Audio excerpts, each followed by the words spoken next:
Finally, Compas on the beat is back, and so is your boy Dan and Daygo, the most electrifying promo reader in all of sports entertainment.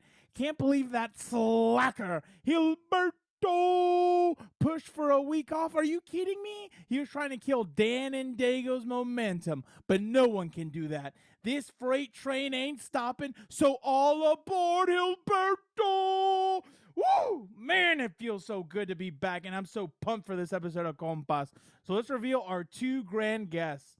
First, we'll have amazing Adrian Garcia-Marquez, the play-by-play voice for Fox Deportes and the Chargers. Let's hope Gilberto didn't scare him away by telling him that he doesn't like avocados, but more importantly, he also doesn't like soccer. Let's not forget about that. That's 2 strikes against Mexican culture. But regardless, it's a great interview with plenty of Padres talk. Dan and Daygo approves.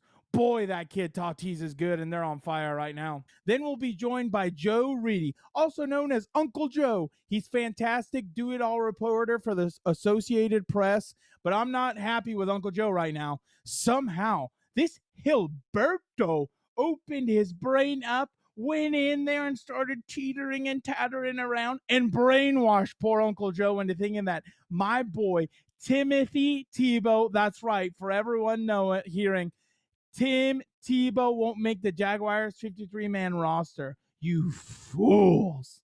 You'll see soon enough. Don't you worry about that. Now let's get to the promos. Manscaped is back with the Compas. The world is starting to open up with so many events. The Olympics, WWE wrestling open to fans, baseball, major championships, and concerts. Shout out Luke Combs. I'll be there October 1st. San Francisco. All good. Are all in this summer. Even wine tasting like Gilberto recently went to.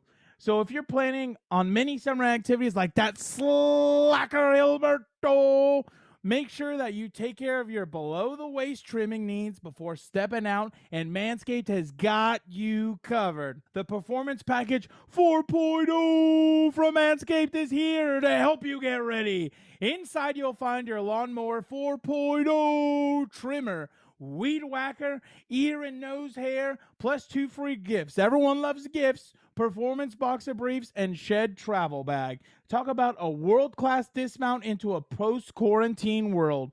This package is perfect for your package and peak performance for whatever your heart desires. The brand new Lawnmower 4.0 is here to take the podium and take gold, boys and ladies and gentlemen. This 4th generation trimmer features a cutting-edge ceramic blade to reduce grooming accidents thanks to their advanced skin-safe technology, because you can never be too safe when working with the royal jewels. The Lawnmower 4.0 has a 7,000 RPM motor, a new multifunction on and off switch can engage a travel lock, and gives you the ability to turn the 4000K LED spotlight on and off when needed for a more precise shave. Did I mention this trimmer is waterproof too? All right. By now, you must be convinced that Manscaped Lawnmower 4.0 is a must-have. So go to the Manscaped website and get 20% off plus free shipping with the code LAFB20 at manscaped.com. That's 20% off plus free shipping with code LAFB20 at manscaped.com. Achieve below-the-waist glory this year with Manscaped. Go to Manscaped because Dan and Daygo said, just do it. Do it. Oh, and after you get yourself a Manscaped Lawnmower 4.0, go subscribe to Compas on the Beat on YouTube and turn on the notifications, and feel free to comment under every video. Let's go get in there. You let him know what's his deal. Trying to kill this freight train coming through. You let him know how much you missed us on the week off, and let him know never to do that stuff again. Craziness. What a stooge. Dan and Daygo saw all the comments from the previous episode. Keep telling Gilberto that the world needs more of Dan and Daygo. You can't keep ducking me, Gilberto, trying to pull a Mayweather and run around the ring. I'm going to catch him soon enough. Don't you worry about that. Soon, you and I will go one-on-one, and there's not going to be anywhere to hide, so you're going to have to put your dukes up and meet me in the middle of the ring. But back to what I was saying. Go subscribe to the audio version of Compas on the Beat on Apple Podcasts and Spotify. Don't forget to rate and review. Now let's get to the best damn podcast in the universe. Play the music, Nando!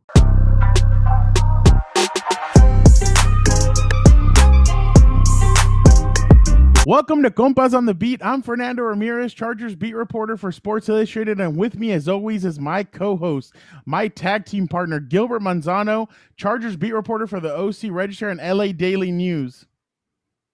What's up, bro? There it is. I got a 2-week break from the What's Up, Bro, and it felt pretty nice, Fernando. I gotta say, I feel rejuvenated. I feel fresh.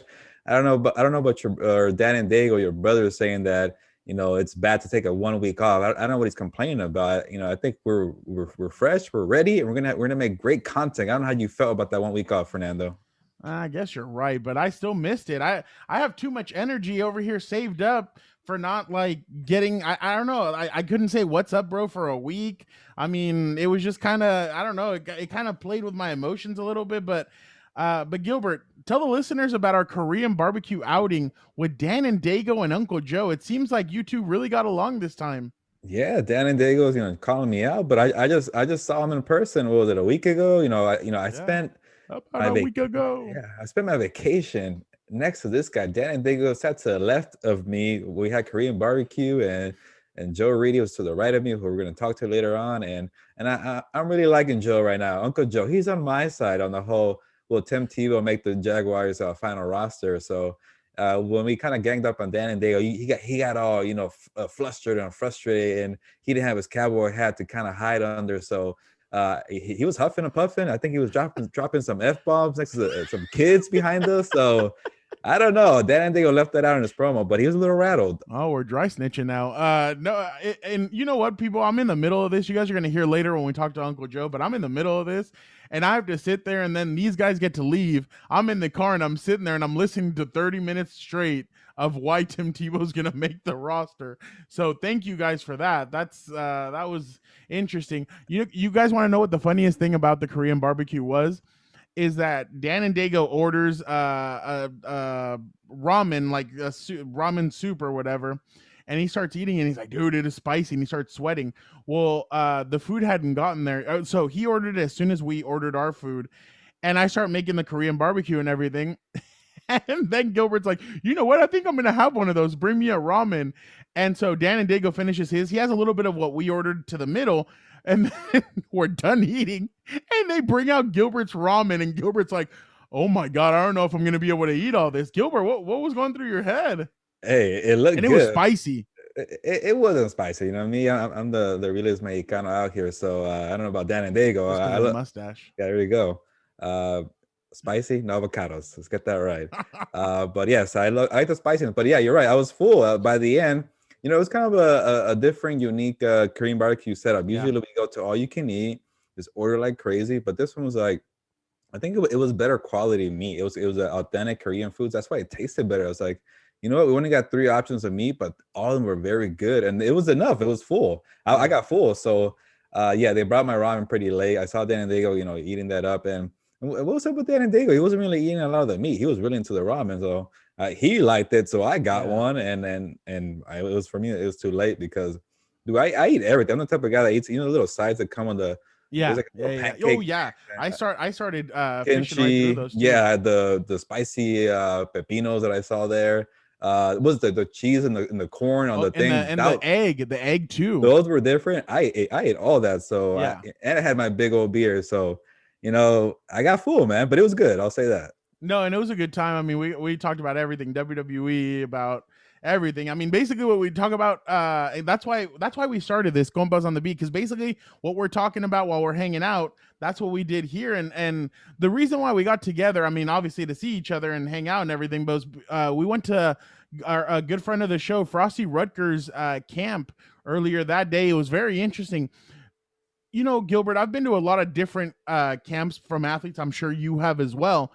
And usually they're only one day for about 4 hours. Not Frosty. Frosty did 5 days, brought different special guests. He had so many different things, yoga for kids. They ended it with a huge water balloon fight. It was incredible. What were some of your thoughts, Gilbert, about the camp? Yeah, no, definitely shout out to Frosty Rucker, former NFL player with the Bengals, the Cardinals, the Raiders. He won a national championship with USC. He's from Tustin, so he's from Southern California area, and he invited us to come out. He said, hey, Gilbert and Fernando, I'm from the area. I just retired. I think he said 2018, not that long ago. I want to get back to the community. Come out and see what I'm doing. And it was great. Like you said, he had a week-long summer event for the kids, and he had coaches from the Rams, from the Chargers, former players from USC, anybody who grew up in the area. Donald Or I was Penn, going to say former Donald Penn. Raiders So left he was tackle. he was bringing former NFL players, current NFL players. So to have him kind of have us come out and look at his kind of his point of view of helping out the community was very cool to see, because you hear players say all the time that they want to give back when they're done or even while they're playing. And actually, Frosty Rucker was telling me, hey, don't give back when you're done. Do it while you're playing the NFL. And that's one thing he says, he wanted to do better. So now he's telling players who are coming up, do this way. And it was cool to see what he's been doing. So, shout out to a good friend of the show, Frosty Rucker, who's also kind of in the podcast world with Ryan Dyrud and the LA Football Network. So Frosty is doing big things, on the podcast media side and giving back to the community. Yeah, no, and you could tell how much love Frosty has for his community. I mean, the place where he held the camp, that's where his father, I think, was stationed a couple of years ago when he was in the Marines. So it was incredible, and he really made it into a family event. Frosty did, because he had his father there, and his father helped. He had, like you said, other former teammates and everything. But Frosty really did a lot. He brought a lot of people in. He even brought Tustin police to talk to the kids. He brought a lot of different people. What's funny, Gilbert, is sometimes I listen to some of the questions that the kids have, and some questions, I mean, you're just like, oh, okay. But then some other questions are like, I remember one kid asked one of the Charger coaches that was there, asked him, why did you fall in love with the game, or what made you fall in love with the game? And it was like, oh wow, okay, this is a good question.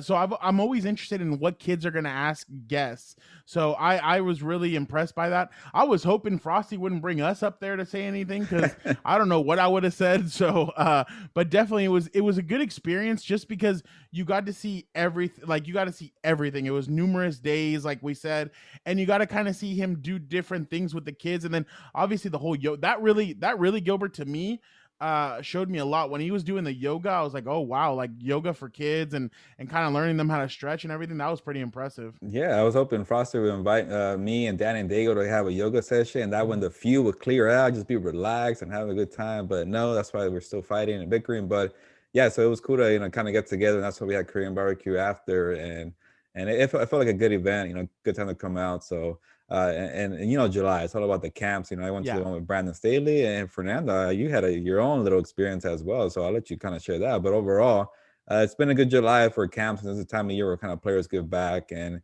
we get to know them away from the football field, and see how they do handle that. And then the season comes, and it's all about football.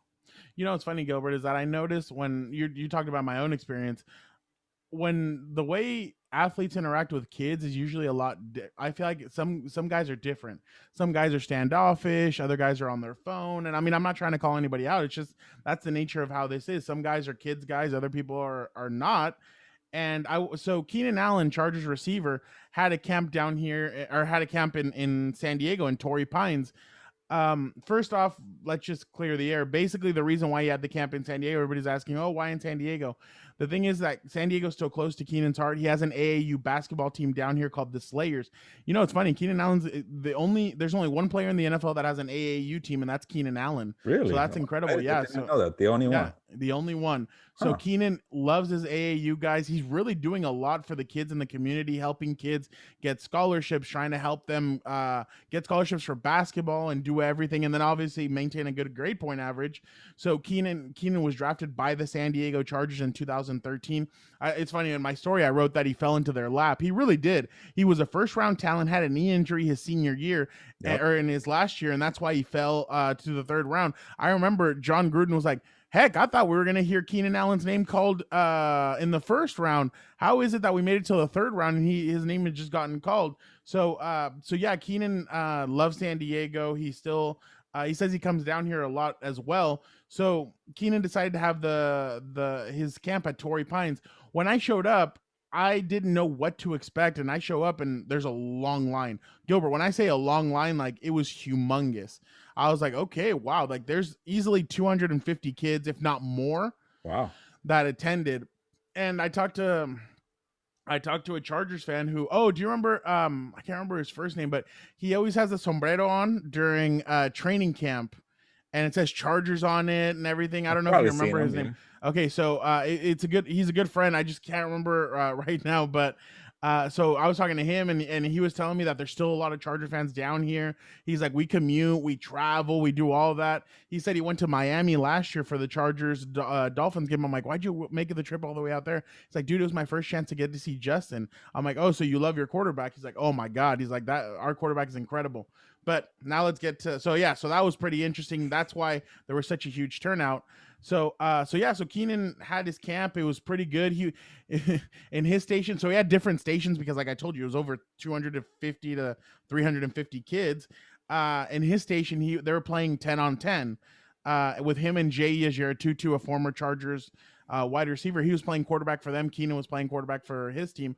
Keenan was interacting. He was throwing touchdown passes, gumming up, like he was shoulder checking, or not shoulder check, but chest bumping, doing all kinds of stuff like that, celebrating, dancing, getting all excited. And it was funny. The funniest part is when everybody lines up to take a picture with Keenan. So Keenan's just standing there, and they're like, okay, kids, go line up with Keenan. They all run, and Keenan's like, oh my God. Like, he's like, oh, because they're all just running full blast at him, trying to get next to him. So that was pretty funny. It was funny when he got the last group. They were like 4-year-olds. And Keenan's like, okay, half of you go to that team and the other half stay here. All the kids run to the other team. And Keenan's like, no, half of you, like, come back here. So it was a good time. It was a good camp. They did a really good job with the camp. And Keenan, I mean, I asked him just real quick how excited he was. And he's like, honestly, I'm so excited about my camp. He loved the camp. He said he wants to grow it, make it bigger, that next year he wants to hit he said he doubled from 2019 to now, and he wants to double again next year with how many campers they get. So I remember when we went to the other one, Gilbert in Costa Mesa. I don't you remember the Lambo? Yeah. The Lamborghini. Did you bring it back? Was it a white one? No. They actually brought him down in a golf cart. I don't know where he parked. Okay. Yeah. So it was a good camp. It was a good time. Keenan just told me he's excited about training camp because of Brandon Staley, his second year with Herbert, Justin Herbert. And I asked him about Mike Williams, and he said that's a big horse, big dog. He's like, he's gonna be eating. He's like, you can't double me because then you have to cover him. So it's gonna be really interesting. Yeah, you didn't ask him about Davante Adams, and he's trying to push for another wide receiver. So okay, that's what I wanted to talk about. So he hadn't tweeted out about the Davante Adams yet. It happened obviously last week when Davante, I guess, I think Ian Rappaport reported that they've stopped talks. But Gilbert, let me ask you, and I know we're jumping into next season and everything, but I still have to ask you, if Aaron Rodgers is traded and Devontae Adams is a free agent, Devontae Freeman, God, if Davante Adams is a free agent, what says you on that? And these guys have the cap room and everything. What are you thinking?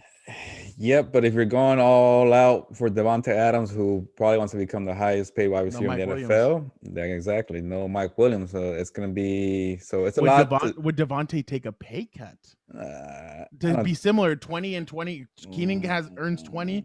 Davante earns 20. Do you think he would do? You got to think about the taxes in California, man. They're gonna hit you hard. And also, we're getting really far ahead, but also, if he does get to free agency, it's going to be competition because Derek Carr, his former quarterback at Fresno State, has been pushing hard for Davante Adams. And in Las Vegas, no state taxes. Yeah. So I think get your money.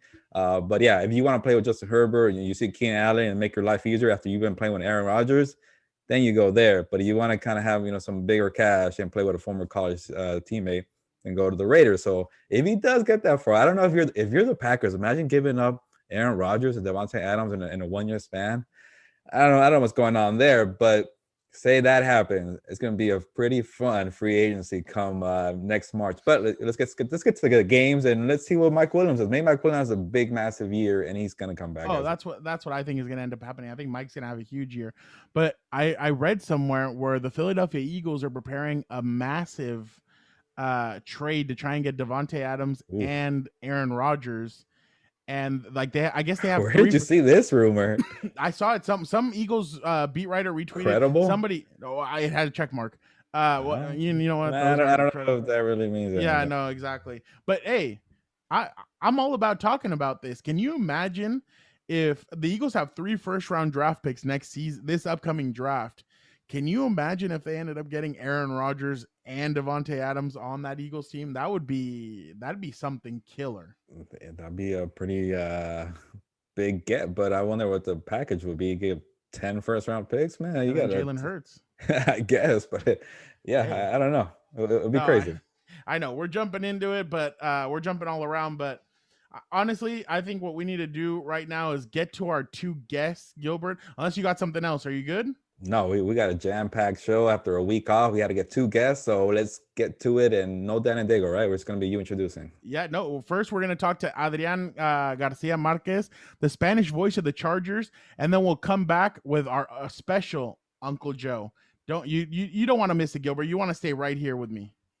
This next guest is in the Compas Hall of Fame. He does it all. Play-by-play voice for Fox Deportes and the Chargers. He's covered everything from the Super Bowl to championship fights. Many Laker fans know him as well as his time as the voice of those Lakers. But most importantly, he's a San Diego native, my hood. I'm talking about the great Adrian Garcia-Marquez. Adrian, how are you? And 2 important questions. Yes. Is the California burrito the GOAT of all burritos? And are the Padres winning it all this year? That's all I got to ask you. Hey, that's a heck of a start. First and foremost, Compas, gracias. Thank you for the invite. I've been looking forward to this opportunity. I know we've been talking back and forth and trying to get squared up. I've been wanting to join you guys. Hey, man, no, but I've been wanting to work with you guys and just, shoot the breeze, como quien dice. But yes, the Padres will win it all this year. I have a feeling. I don't want to do that, though. See, that's the thing. Can I throw this out there? No, there we go. See, for those of us that have truly suffered, truly suffered with the Padres, the Chargers. The only team that never made me suffer was the San Diego Sockers. One for the thumb, baby. They got it done all the time. I saw that billboard on the back of a bus that said, we actually win championships in San Diego. That was it. And that was the only team, man. So with the Padres, it's been a long time coming because even the 98 Padres, that was lightning in a bottle. That was a heck of a team, but a lot of things had to go right. And then Scott Brosius ruined absolutely everything, right? And during the World Series. But I think that with the Padres right now, this current edition, looking at Fernando Tatis, just looking at the soul, man, seeing what's back there. Same thing with Manny Machado. And you go up and down that roster, they have the Ojo del Tigre. They're having fun, but those are guys that get it done when you need to get it done. And Tingler has them playing baseball. They're stealing bags. Hey, if catchers want to get lazy and work on their weird-ass framing, go ahead. Jump on it. And then we're going to take second. We're going to take third. Little base knock from Hosmer. Boom, there's 2 runs coming in. Yeah. And that's been the mojo. I don't recognize these Padres. But, again, I don't want to go into the predictions because I've also seen Padre fans, the new ones especially. I consider them the new ones. The new ones. The new ones. They're the ones that are doing things on TikTok and flipping off Dodger fans like, slow your roll. We haven't won nothing yet. Padres haven't won absolutely anything yet. Have you seen that music video guy? The one that, does music videos and he, starts talking crap about Dodger fans, and he's like, we own this city. He does rap videos. I've seen all that stuff, man. I've seen all that stuff. And I used to be the one guy to argue that if you really go into Dodger Stadium and the lower places Dodger Stadium, you'll see a plaque owned and operated by the San Diego Padres. When the Padres used to go to Dodger Stadium, they go to Cerro Azul and dominate. And it all there was a time where it would happen from 96. I'll never forget this. The Padres go into Dodger Stadium. They end up sweeping the Dodgers to get into that playoff position there at the very, very end. And that last series, it was Chris Gwynn knocked in a crazy double that made it all happen. But right before that, Ken Caminiti had gotten an RBI broken bat single. When Cammy got that broken bat single, he had the bat handle, right? So it was the sharp end. And he was holding it as he was trolling around first base. And as he trotted the corner, he, without even looking, like a mountain man, like a true Ken Caminiti legend that he was, he just lets it go and pop. You see it like a knife. It just dug right off the first base side, foul territory, right on the Dodgers' back, almost like saying, boom, we own this house from now on. And it went on for a good 10 years. I know I went through at the beginning of the career. And then when I was at Telemundo and I'd go back and check the stats, I'd always dip into the stats Inc. because that's phenomenal what they do over there. And I'd see some crazy stats like that. And I saw the Padres were winning more games at Dodger Stadium than the Dodgers were in head-to-head. But then you flip it, Dodgers would go to SD and turn it into South Los Angeles. So it was a whole different kind of vibe. But again, it was always about trying to get the best of the Dodgers, understanding that the Dodgers were a superior organization from top to bottom. And here we are. Things are evening out a little bit. But first things first, Mijos, first things first. Let's win the division. Let's get the Padres flowing, winning baseball. Get the culture will be around. Apparently, it'll be around for a while. Fernando Tatis, as well as Manny Machado, they both talked about it. We wanted to stay here long term because we want to develop this culture in this beautiful, awesome city with great fans that have been wanting this for so long. So I think it's looking good. But let's slow our roll. Let's not make music videos yet and flip off Dodger fans on the way out. Just disfrútalo. Act like you've been there a little bit. Just a little bit more. Bájenle dos rayitas. I like that, Adrian. You know, slow your roll. You know, it's still early. We're in July. And I got to ask you, Fernando and Adrian, what is it with you San Diego guys? I know your history. Like, Fernando's giving me, like, Chargers history from the 1980s, and you're taking me back to Tony Gwynn in 1980. Well-versed. Like, what's going on, San Diego? Hey, brother, we have to – I don't know. Fernando, I think I was the same way as you. We probably just dipped into the San Diego Union Tribune every single day, every morning, reading Canepa and everybody else that would write Trotter. up everybody. Trotter. I mean, we had some excellent still. San Diego has excellent sports writers, and we always got great stories. The way that they broke it down. For me, it was Al Bundy had it right, guys, in Married with Children. La Oficina. You know, once I got in there, once I started having kids, I got married. Like, that was the secret haven. You know, like my oficina. Going to the throne, I grabbed the San Diego Union Tribune. Hey, I'll be out in a little while, and that's where I would read up on my sports, get all caught up, and that's where I even made that demo, man, so I can get a broadcasting career going inside of my little office, so I could get that surround sound echo. Let me give it to you like this, Gilbert. On Mondays after Charger games, you know Nick Canepa was going to have his grades. Oh, yeah. And, man, when he would roast them, when they would play like I remember they played I'll give you real quick. They played the Houston Texans on Monday Night Football. Ryan Matthews is the running back. The Chargers get off to a 24 to 1 to 3 start. They're up 21-3. And they blow the lead, and the Houston Texans come back and beat them. Canepa just goes F, like F's all around. And then he put coaching Z-, and it was Mike McCoy's first game as the head coach. Hey, man. He put like Z- or whatever. He always was the leader for us. Yeah. He kept it real. He never sugarcoated, and when guys deserved the praise, he was the first one to give it up. Oh yeah. It was that's why I enjoyed it. And you know what, man? We grew up there with Hacksaw. You know, I don't know what the deal is. Like in the best end, 15 minutes. But man, we all grew up on Hacksaw. Yeah. I was mopping floors with my dad. He used to clean the Manchester Clinic right there in Hillcrest, and I would bump. Right, I would go from Hacksaw to Vin Scully. And yes, I know I'm a Padre guy, but I love Vin Scully. I love listening to Dodger games because I like listening to Vin Scully. So I'd pop it up on the surround sound there in the office. You know how they usually play smooth jazz, 98.7. Nah, man, I'd switch the smooth jazz, and that's when the doctor knew that I was there that night because the next morning he'd turn on his radio and it'd be on Extra Sports, you know, or on some, you know, Hacksaw, something in the morning from Bulldog to Hacksaw all the way up. Our boy Ernie Martinez, I'd be listening to all those guys. Martinez. Yeah, man, I was playing their ball at San Diego City, and we'd be bumping Jim Rome when Jim Rome wasn't Jim Rome yet, man. In the middle of the night, Jim Rome into daytime lunch, Jim Rome before the clones really started taking over. So we had a great run. Scott and BR in the mornings. Billy Ray, baby. You know what's funny? So when I first got my license in high school, I would show up to school. Everybody would be bumping Kanye. They'd be bumping this, that. I was the only one that was bumping sports radio talk. That's how I would show up to school. And like my brother would be like, dude, this is going to put me to sleep. And I'd be like, I'm sorry, but I really I got to listen. I got to pay attention. I got to know what's going on. And I was just interested in it. And it was a love that you didn't know you could turn into a job. And finally, when I ended up doing that, I'm like, oh my, I was starstruck. I couldn't believe that I was doing this kind of stuff, especially because you never think, sports are going to obviously they pay off if you're an athlete, but you never know it could pay off as a career for guys that aren't athletes. And it's been incredible. Yeah. I mean, it was like for me growing up, man, that was the deal. My dad told me, ser realista, be realistic. I mean, being a broadcaster, because he already knew that the dream was already Joaquito trying to become a pro baseball player. And then on top of that, you know, QB style, like, oh yeah, but Dad, there was Doug Flutie. I'm 5'9", 5'10", pero si pudo el Flutie, yo también. No. Bájale dos rayitas. We're back to reality. And then you start to realize, like, all right, cool. You know, maybe the sports, you know, you're going to get to a certain limit. And for me, baseball was probably the one that took me the first. But that's where I saw my limitations when I was sitting there at San Diego City, you know, trying to see if I was going to start a catcher. David Gonzalez, Adrian's older brother, he played with me. Like, we all just got along great. We all played good ball. But there's a point there where you realize, like, all right, I'm 20, going on 21. I'm still not gone. I've talked to scouts and all these things, but you focus on just the sport. So then that's where you start to kind of graduate in your mind. Like, all right, what could be next? For me, it was coaching. I thought I love history, right? So I thought I could be a good teacher, just sit there, be the easy A teacher, and then just, you know, coach baseball, and then, you know, be the OC or be the QB coach or something, and then just chill. That was the master plan. But then when you start to see that the industry is there and there's an opportunity there, and if you're talking like me, man. I was always getting in trouble for talking in my school from all my report cards. Adrian talks. He's a good kid, but he talks to me. He's a good. My 6th grade teacher even put on my last report card, "See you on TV, mijo." Like she was predicting I talked too much. I was going to end up on TV. Awesome. So it was just one of those things where you saw it, you know, in the end, you saw the opportunity. And I always tell kids when I get the chance, I know our guy Beto Duran does this a lot. He goes back to schools and talks to students. I try to do that sometimes when I get the opportunity. And when I do, it's just to let them know, guys, it's possible. It's about getting there. It doesn't matter if it's San Diego City or Harvard or Syracuse, Yale, Northwestern. Once you get there, if you have the ability to talk and you work hard and you inform yourself and you have the information, you know how to express your thoughts, hey, it's all going to be even. It's getting there, and then the hard part is staying there. But once you get in there, you're gonna fight against all the same dogs. At the end of the day, it's about getting there. And I think that we all see that at some point there's an opportunity to create a career that maybe we didn't think was going to be there.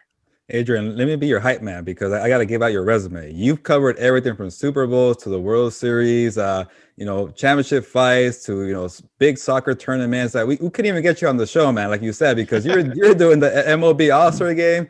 You were covering all the crazy soccer tournaments this summer. I guess at one point did you realize that you're this versatile guy that could cover, sports in 2 different languages. You're the voice of the Chargers as well. But at one point did you realize you're good at this? I know because you're a good talker. You're a good talker. But at what point did you feel like you could turn this into a career? And where did you realize that, you know what, I don't want to stick to this sport and this sport? Where did you kind of figure out you want to do a little bit of everything? Well, it's just kind of like where the wind blows, in a lot of ways, that's what kind of led me down this path. Having played 3 sports, that was always passion since I was a little kid. It started with soccer, and then I discovered baseball. When I discovered baseball, I put soccer on the back burner for a couple of years because I wanted to focus on baseball. That was like around 12 to 13, but football was always in the mix and wanted to be a QB, little flag football QB. I always had my little mullet, the whole thing. And I wore even number 7. There's you'll see there's the Elway. Elway was my guy. And my Chargers, they were my Chargers. But Elway was my favorite QB football player of all time. Him and Bo Jackson, go figure, a Raider, right? Also. But the thing is that for me, having played those sports, I felt like it was natural for me to talk about them at some point. And when I saw the opportunity, I know it started when in 6th grade, Jack White, may he rest in peace. He was a longtime anchor at Channel 10 there at KGTV in San Diego. And he went to my school when I was in 6th grade. He went to talk to the students. That's why I think it's important to be able to talk to students, because you never know who you're going to reach and what year, what grade, who the kid is. And he happened to reach out to me without even realizing it at the time. And Jack White, at the time that he was there, he was the main anchor. So our teacher invited him. He talks to us. We had news on Mondays, Tuesdays, Wednesdays, Thursdays, and Fridays. Shout out to Mrs. Cheryl. That was brilliant what she did, because it kept us reading on top of history, current events. So it helped a lot as far as, also you lose stage fright. So you're able to speak publicly in front of your classroom. There's so many things that we learned there. But I was trying to go next level. My mom would sometimes fix, clothes and whatnot. She'd be doing like seamstress stuff, whatever. So sometimes she would have like little foam balls and things, whatever. So I used a couple of those palitos, the ones that look like popsicle sticks. And I knew Jack White was coming, so I wanted to impress him. And I was a little sports anchor guy. So what I did was I grabbed one of those little foam things. I grabbed the palito, and then I grabbed the San Diego Union Tribune. I remember it was Ozzie Smith, and the headline said "Wizardry" after he had punked the Dodgers, right? So it was that. I cut it out, put it on construction paper, and I made my own CG, man, my over the shoulder. So while I was talking about Ozzie Smith and whatever, I had the over the shoulder. And Jack White was like, "Wait, did you spend all night doing that?" I'm like, "Yep, because I'm going to be a sports anchor." And he goes, "Really?" He goes, "Yeah, one day I'm going to be the first Mexican kid on Sports Center, or I'm going to be on Saturday Night, but after I play for the Padres center field, because I want to play next to Tony Gwynn after I play quarterback for the Chargers. Not until then, I'm going to do this." Little tira shit 6th grader, man, talking crap like that. And I think that's the moment I realized, like, maybe in the back of my head, I stuck that idea in there. And then reality hit. You get to 8th grade and you end up in O class every day. You start to see reality, like, dude, you're kind of a messed up kid that doesn't really get along with teachers or whatever. So you start seeing the future starts to dwindle a little bit. And you start thinking, you know what, I'm just gonna have to get a regular job just like my guys. I know that there's a lot of influences outside. I know that there in San Diego, we because of the proximity with the border, so there are other temptations to join certain crews of certain types of things that are in, illegal activities. It's all around us, like every school. So all of that, I think at the end of the day, was sports that saved me, having played sports, football, soccer, baseball, and then obviously having that little gusanito, that little semillita that I had planted long ago, that I want to be a broadcaster maybe, and we'll see how it happens. And lo and behold, destiny would kind of open it up, and And as things started to flow, I know at Telemundo, that's where you start to become more versatile because you're covering more sports. So I started off, the Oakland A's were the first team to give me an opportunity. I'm in Oakland in 2000. Alvaro Martin hears me calling baseball there, him and Howard Bryan. They have a conversation. Next thing you know, I'm getting a phone call, or I'm getting a phone number to call somebody in Bristol. So then I'm at ESPN. Now I'm doing the Red Sox, doing ESPN. And all this has just happened within a year and a half, from going from Imperial Beach, California, to Boston, to Connecticut, to Miami, back to LA and Telemundo. So it was during that time that I had to become ultra versatile. And after the Twin Towers went down, extra versatile. And this is what I learned. And I give a lot of credit to ESPN. It is the you, man, because you learn so much. You learn amongst the best. And there you're expected to hit the ground running. And I was thrown into stuff like Amazing Games, the Guinness Book of World Records, like World's Strongest Man competitions. Or I'd be doing some weird sports like Ulama, the old school Aztec Maya kind of ball court sports. So you become more well-rounded, and that's what opened up, like, man, I want to learn more about this stuff and this. So just in case, you're prepared so that when the opportunity does come, and this is what I try to tell kids all the time, man, run a truck through that little window. If it's a little tiny window that opens up in the kitchen somewhere, you run an Optimus Prime size truck through that window, because you never know where you're going to get the chance, but be prepared. In other words, read, prepárate, estudia, be ready, because you just never know, and things will expand for you. And I've been very, very fortunate on that, man. The fact that Gilbert doesn't have stats in his head like us tells me no está preparado mucho, pero we forgive him.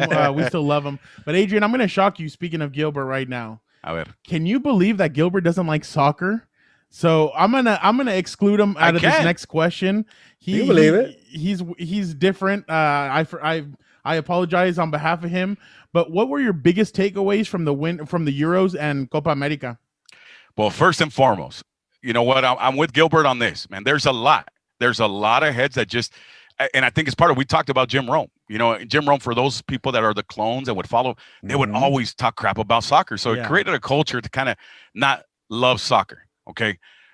And we get it, especially in this country, man. There was only MLS in our generation, or my generation, and then you guys coming right after. There wasn't much to look up to when it came to club soccer. Major League Soccer was just on the horizon. If you're an athlete, right, and you play 2 or 3 sports, and you're good at 2 or 3 sports, and you have opportunities in 2 or 3 sports, you kind of want to look for which one is going to give you schooling and payday, or the best opportunity to do that. Basketball. And baseball, football, basketball give you that. Soccer wasn't really giving you that. That's changed. And I think now the culture, like my kids are in their early 20s, and having them now, just seeing how they operate now, kids are like 90 minutes. That's why I love LAFC, they say, or that's why they love Galaxy, or they watch the Euros. It's a 90-minute investment. And my takeaway is Copa America. I love it, and it's just, I love the passion. There's no one's ever gonna take that away from it. And yes, you can't compare it to the Euros. You can't. It's the quality. It's different. It's just different. But I think the biggest takeaway is that, man, when you have heart, the way Italia, and you combine that heart, skill, ganas, huevos, world against us. Let's go all the way back to how they suffered as a country throughout the pandemic. We all did. But they were one of the hardest hit first countries, and it was just, and their players, you saw even Zlatan and guys were stepping up, giving up millions of dollars. It just kind of felt like it was a redemption for them as just a country, and just, it felt beautiful, man. And that's what soccer's about. That's what I think that's why it is the beautiful game, for a lot of different reasons. We can compare it to baseball, we can compare it to football, and talk about World Cup being bigger hype, or the Super Bowl versus that. Let's enjoy all of them. Just like the same thing that Kobe and LeBron would always argue. Kobe would always say, why can't you just enjoy us both? Why can't we just enjoy MJ and talk about MJ and talk about LeBron and talk about Kobe, and not have to always try to compare them? Like, look what's happening with Giannis. The kid's just fresh off of a championship. Now they're trying to, all right, so who is he going to be like? Better than Shaq? Is he better than Shaq? Is he better than Kobe? Is he por favor, bájenle 20 rayas ahí. Like, easy now. Let's just enjoy it. So I think the biggest takeaway is that it's 2 separate types of tournaments, but both signal the passion that exists for football on planet Earth. And I think it's growing even more now in the United States, because I'm seeing it working, doing the games on FS1, doing Liga MX, and then, having done the Olympic qualifiers, guys, like I see the traffic, I see the people, I see the connection more than anything else, more than ever. I see the connection from a whole new generation of sports fans that might not be as connected to baseball anymore, might not be as connected to football, maybe not even as connected to NBA anymore, but they're getting ultra connected to football. And that's my greatest takeaway. I think in this summer of soccer, I think it just reignited the passion for a lot of people that love football all across Earth from all the tournaments that we've gotten. But more than anything else, I think it's also brought in a whole new group of fans. And I think it's a beautiful thing when sports do that. And I think that hug, see, you didn't get that in the Euros as much and as beautiful as that was. You didn't get the hug that you got from Messi and Neymar for Copa America. And that's what sports are all about, man. And that's what I take from this summer of football. Adrian, with the Gold Cup going on, I know that the U.S. didn't send Pulisic. They didn't send some of these guys. Some of those guys are resting up because they have a big seasons coming up in the EPL. Mexico didn't send all their guys either. I mean, they sent some, but when you look at the rivalry between the U.S. and Mexico, do you feel like the U.S. has kind of started to catch up now on Mexico, and they're starting to kind of get on their back heels a little bit? I think it just speaks volumes as to what the United States has been able to accomplish. Just look at the roster from top to bottom. I mean, all these kids, youngsters. Euro talents, they have to leave the United States and go develop in Europe under some, EPL club or, Spain. It doesn't matter. Same thing with Mexico. Mexico, the quality of the Mexican soccer player, I mean, you'll find a Chicharito in a lot of different places. Just a matter of, that's what the players are saying. Like, why bring guys that are 27 to 30 something years old from South America and populate rosters in Liga MX, and you're blocking the possibility of another young player coming up and getting more minutes and getting more shine, and then boom, making that bounce to Europe. Here, I think what we're seeing with the United States is that they have a good formula working right now as far as the development of talent, and now that talent is rostering up like what we saw in Nations. And that was the best example as to where these teams are at right now, because it was almost it was a given. It was understood that the teams were going to compete full squad at Nations and then take not the summer off, but take a little break, Copa Oro, let other guys get evaluated to see how they're going to strengthen the rosters come September, October, November, December, and all the way through March with the qualifiers for the World Cup. So I think we're at a perfect time. Godzilla versus King Kong, and it's going to get even better. And I think that game, that little espinita, because the teams know, okay, whatever happens, Copa Oro, that's one thing. That's the B squads. Okay. But what's fresh in the memory of a lot of the Mexican players that we know for a fact is they feel that game they should have won back in Denver. And USA right now has the bragging rights. They have the bell, So let's see what happens moving forward. But it's great for football in the region. I'm a fan of the idea of combining Liga MX and Major League Soccer, National League, American League style, and just do it where you have cross-pollination from time to time, tournament here, tournament there, but you don't really see each other until, boom, championship time.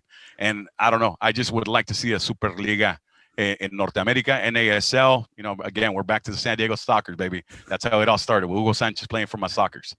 Adrian, it's kind of funny that you bring up Jim Rome for why I don't like soccer that much. And I'll say this. I like soccer when it comes to the nations. I like the pride of your country and, rooting for Mexico and also United States to an extent. But I don't like the leagues, okay? I don't want to wake up earlier for the European leagues and all that. That's not for me. But it's funny that you mentioned Jim Rome, Adrian, because I loved Jim Rome as a kid. I love the smack off talks, the phone calls, the voices. I used to watch him on ESPN, the Jim Rome show. So I guess that's my tie to San Diego, I guess, watching Jim Rome. And, now that I remember, I think the first World Series that I can remember as a kid was 1998, Yankees and the Padres. Sorry for your Padres, and they got swept that year. But that was the first that was strike three on Tino Martinez, by the way. Yeah, that was strike three on Tino Martinez. T. Gwynn had gone yard. Bonnie had gone yard. The Padres were looking prime to punk the Yanks game one. And then after that, all hell broke loose. Scott Brocious took over, and it was done. Dude, I love New York, guys. And not that I'm trying to do the New York accent. I like messing around, just doing things like that. But at the same time, I feel like if I wasn't San Diego, I would be New York, man. Like, I've had the opportunity. I never left California growing up, other than to go to Tijuana and Rosarito, the typical stuff that a San Diego kid, border kid does, right? Exactly. You leave to Vegas for a baseball tournament or something, maybe Arizona. That's as far as I went, as far as radius. So then once I started traveling for work, man, it was like a kid in a candy store, man. It's like I won the ticket for Willy Wonka, brother. I was like walking around the cities, and New York was always one that just captured, even when I had no money. And at that time, I was doing NFL films for HBO. I was doing some voiceovers. This was back in 2000, 2001. And I was just a new guy, just dropping tracks or whatever. And I had the privilege of doing NFL films in Espanol. So, and some of those things are still up there. So I'm super proud of that, man. It's like you grow up watching NFL films and John Facenda. And now here I get a chance to do Los Chargers de San Diego, and get to talk like that. Like, hell yeah, dude. But what they didn't know is like I had $3-4 in my pocket. Another newborn baby. I was on a crazy ass budget, but I didn't want to say no. So I jump on the train from Connecticut, go to New York, and then I would just kind of sit out and I'd go to the New York City Library, and I'd just sit there for 2-3 hours, just read and pluck out a book. I don't know, on the road of something. I would just pluck out a book out of nowhere and then just start reading, and it just became a thing where I would just start hanging out. El cafecito antes de que el cafecito se hiciera cool. All these little things that you start doing, that you start feeling like, I mean, I love the vibe of this city. I love how people behave, you know, in a typical day in New York. Yo muy chingón. I thought I was Adrian de New York, muy caballote. O sea, no, you know, but it just, New York, I connected with, and I always go to Strawberry Fields. I always go give my love and peace to John Lennon and his memory. I always will sit there on a bench and write something, because something always, creative energy is always flowing in that area. And it's el fantasmita de John Lennon, man, you know, and it's still there and present, and it's a nice presence. And that's why I love, there's a lot of things that I love about New York. Adrian, I feel like you have stories for days. We could have you on the show for another hour. We wanted I know, man. I talk too much. You guys got to slow me down. Like, hey, reel me in, man. Reel me I'm in. loving the movie references. I don't know if Gilbert's understanding some of these, but I love the movie references. I love the Marty McFly. I love all that stuff. So I love it. Willy Wonka. Hey, you know, that's kind of like where it's this weird transition phase. It's funny that you brought it up, because it's something that's been on my mind kind of rolling. But as a broadcaster, you know, and having been an 80s kid, because I was born in 73. So you calculated, I'm getting closer to 50, right? But that said, I also grew up in that era where I got the best of the 70s, the best of the 80s, the best of the 90s. And with my kids, I lived through what's considered some of the best stuff of the new millennium. You know what I'm saying? From the Disney Channel stuff. Hey, I'm all read up on Teletubbies, man. You want to talk about Caillou? You want to talk about all those little things that come out? You know what I'm saying? And Arthur, I could get into Arthur and DW, man. I can go off Dora la Exploradora. O sea, brothers, I can go into different avenues. So then as a broadcaster, especially during my time at Lakers, I think that's one of the things that we had the most fun with, was just being ourselves on the air. I know that's why on Chargers, I feel that great connection with my brother Pancho Pinto. Francisco Pinto and I, with the Lakers, it was just, we hit the ground running since we were at Univision back in the day, and we would do World Cup shows, and it was just like untrained. It was just, you kind of just flow, you know, like it's like in music. You know, you have a guy that plays the bass, the other one sings, or the other one, let's look at it this way. One sings, the other one's the guitarist, but they both kind of just mesh together perfectly, and the music's always going to be there without even trying. And that's how it is with Pancho Pinto. And I think that him and I, with the Lakers, we kept it real. We had to put lipstick on a pig. Those were the 6 worst seasons in the history of Lakers. The 6 worst. And in fact, Stu Lance, who happens to be a big-time Charger fan, and one of the only ones left along with me, okay, during that time that everybody jumped off the Chargers because they left to L.A., Stu Lance and I were the last 2 guys left, man, as a matter of fact. I just want to bring that up, that Stu Lance is a hardcore super Charger. But you kind of just get the sense that he says that because of those losing seasons, it's worth 30 of Lakers years, you know? So anything, no Lakers fan can ever say you guys aren't Lakers, even the day that you guys leave, because of those 6 years you guys put in.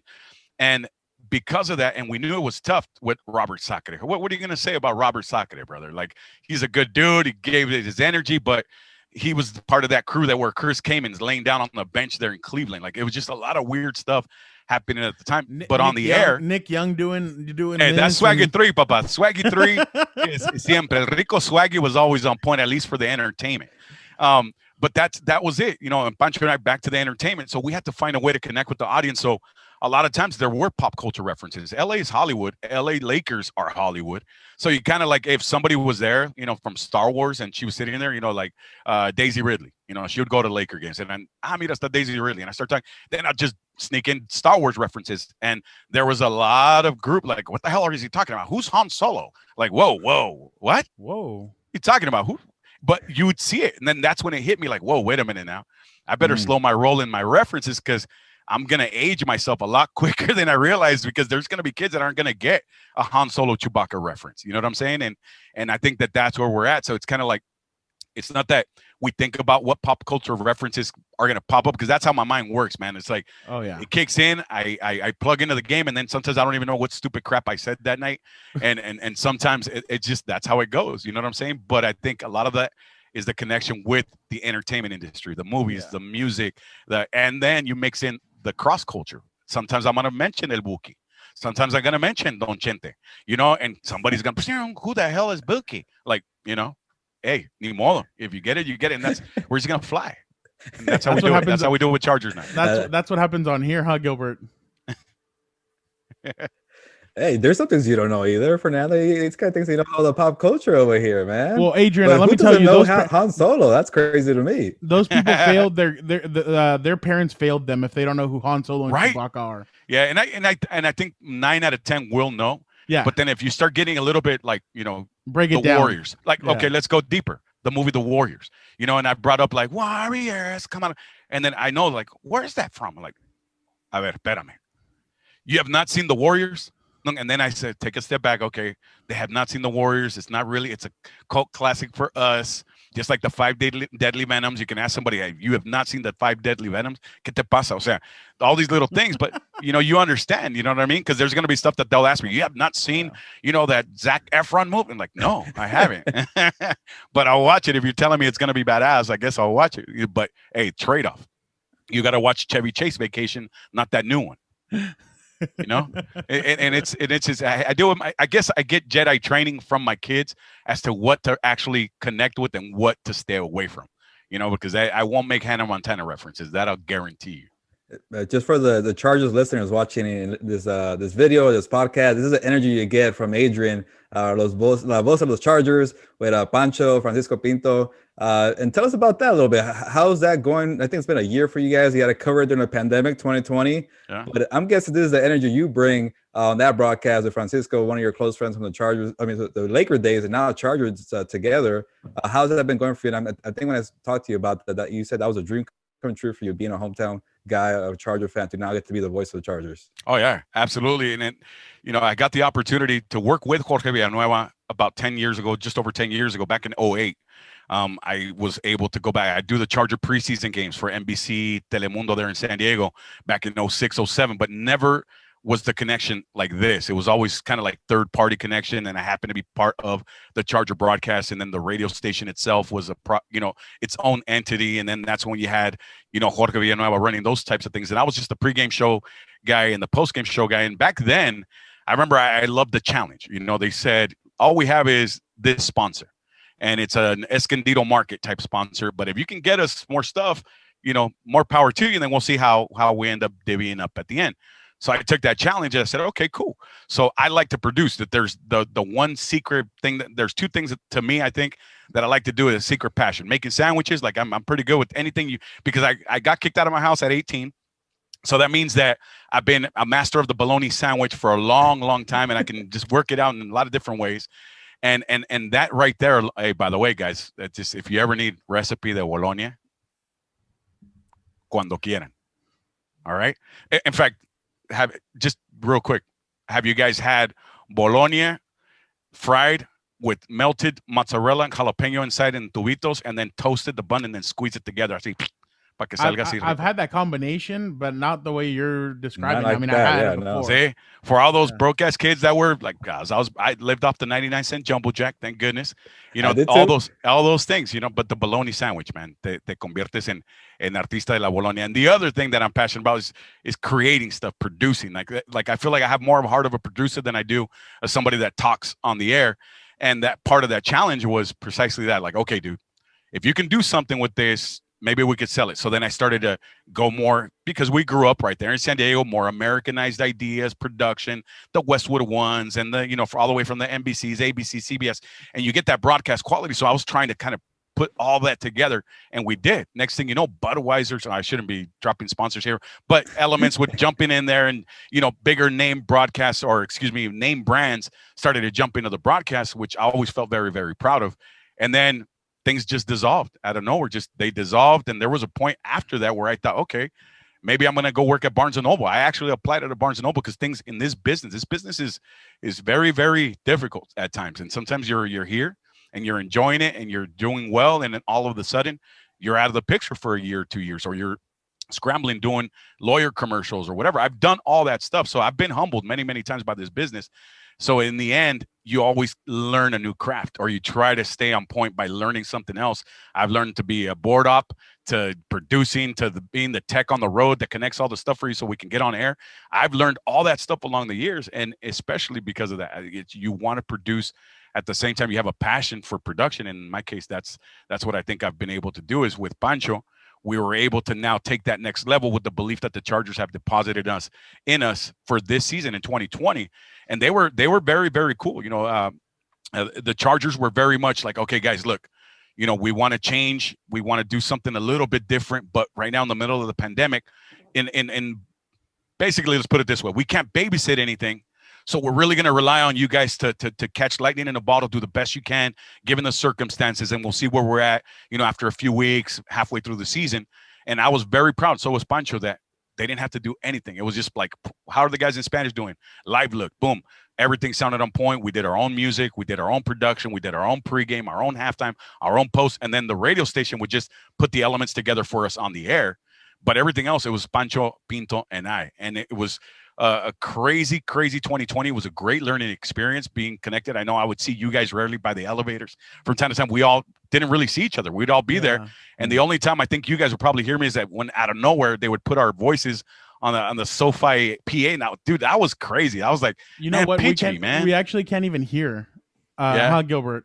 You can't even hear the stadium, like when they announce touchdown, because of the glass. You can barely even hear. But I would hear, because sometimes I listen to like radio stuff and I'll do other stuff. But yeah, no, you guys honestly brought a lot of electricity to the call in Spanish, and honestly, you guys have done a lot of really good work in just 1 year, like you said. No, and I appreciate that. And that was the challenge, back to that experience the first time around with the Chargers and the Spanos family. I always sense that our audience, the Hispanic audience, is very important to them. I think they've delegated it in the past to the point where maybe they weren't getting what they were hoping from the other side. And that tends to happen. There's nothing wrong with the radio stations that have had the broadcast rights before.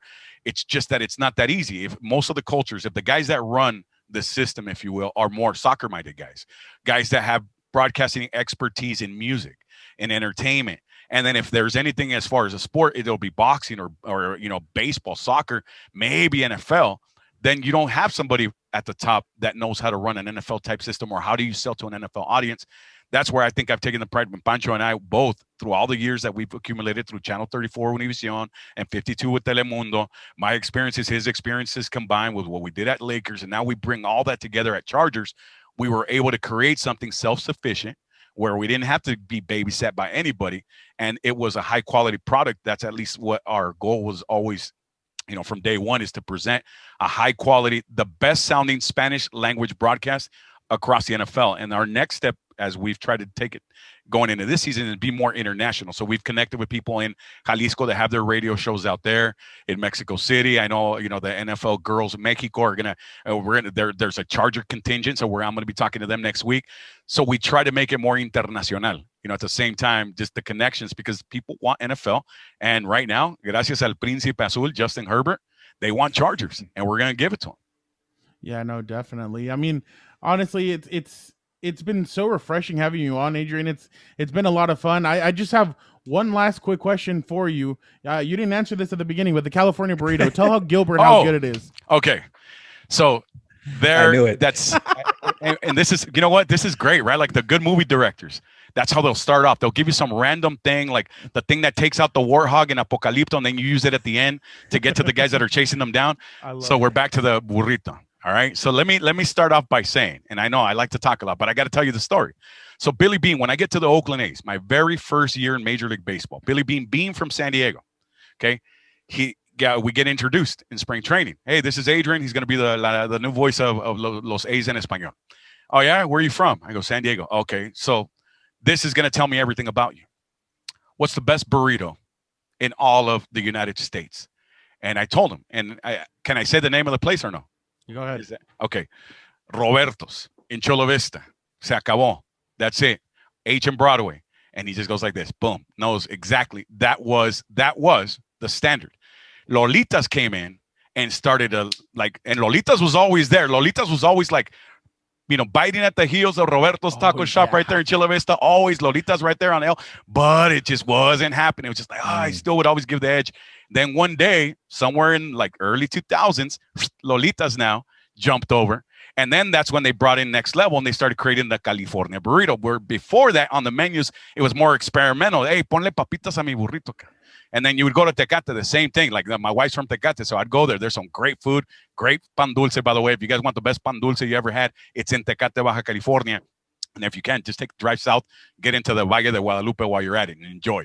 But man, let me tell you, that California burrito there was absolute money, because now those guys take it next level. Salsita, homemade, molcajete sal.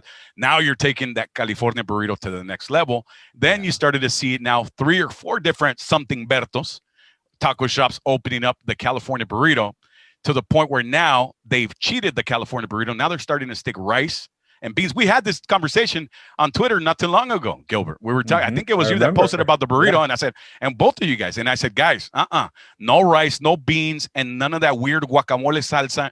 It has to be real guac. So the California burrito, in its original upgraded essence, is the best possible burrito you can enjoy or have, because it's the perfect fusion of carne asada fries and a burrito con todo. Boom. That's how we have to. That's how we have to end it, Gilbert.